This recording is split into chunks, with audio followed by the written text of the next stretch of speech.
Hi everyone, this is Stephanie Tran, EFT practitioner. So today I'm going to cover this part 2 about limiting beliefs and doubts. This is a follow-up video for this amazing date formula, right? So I sent this video out a few days ago. Hopefully you watched it and that you took a few minutes to list out your intention on what you would like to experience from your date. And then, the next video, we're going to go into tapping to release these limiting beliefs and fears. So this is what we did a few days ago, for you to list out your intention of, what you would like to experience from a date that you're going to have or an event that you're going to have. So, these are some of the examples, like you would like to have fun, you would like to feel accepted, you would like to feel free to be yourself, for instance. So hopefully you took a few minutes to list out whatever it is that you would like from your date, right? Okay. So today we are going to talk about part 2 of these 3 steps. If you would get a piece of paper and a pen and write number 2 on top and just put fears and doubts, right? So think about an upcoming event that you can attend, right? And also look at your list about your intentions of what it is that you want to experience. Look at that and notice, I'm going to give you a few days to think this over. Sometimes it's not so obvious, right? But then if you think about it, sometimes these limiting beliefs and doubts shows up. These are feelings and thoughts that we don't really like to acknowledge, and most of us want to push down or ignore or deny. For me, if I don't feel good about something, I don't want to think about it. I don't want to write it down. I don't want to share because I really want to mask it, with something else so that I will feel better, right?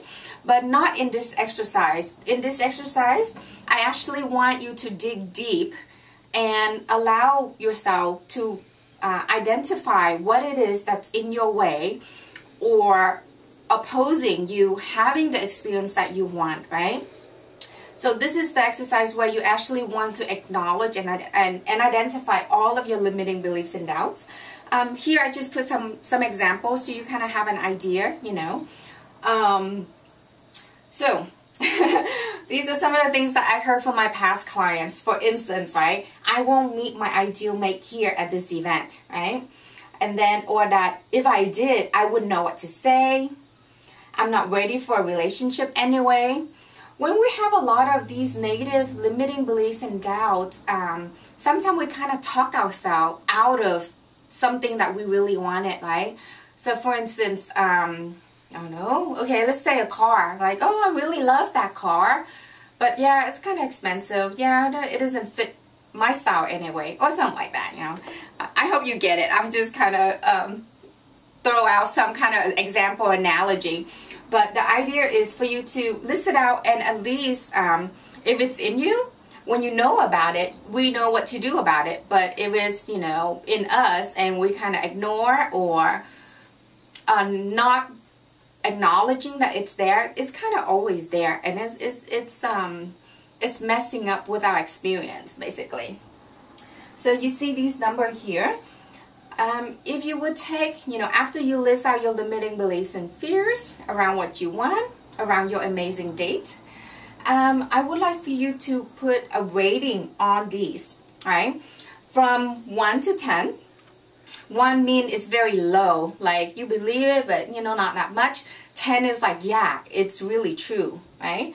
So for instance, for this particular person that I work with, this was very true for him, because this person attended a lot of singles meetup or a lot of dating events, and he just got disappointed time and time again because he doesn't meet, I guess, the ideal mate, right? So then he's like, okay, here's another event. I'm gonna kind of have fun, trying to go and see what happened, but I really don't think that I'm gonna meet her there, right? So coming into a dating event, and with that kind of things going on, we don't put a lot of energy or effort, you know, into the event, right? So then that would be a 10. Let's say, for example, this is like a 5, and let's say this is a 3. So 0 is nothing. So if something is a 0, it shouldn't be on here. Anything on here, it should be 1 and 2, 10. 10 being most true, most intense, and 1 is like, you know, it's like, it's there, but it doesn't really bother me that much, you know. A 0 is like, oh, that's not my experience, like, that's not my belief. So, I'm going to give you guys a few days just so you all can reflect on what is your, or are your limiting beliefs and fears, okay? And I'll see you back in a few days. Thanks.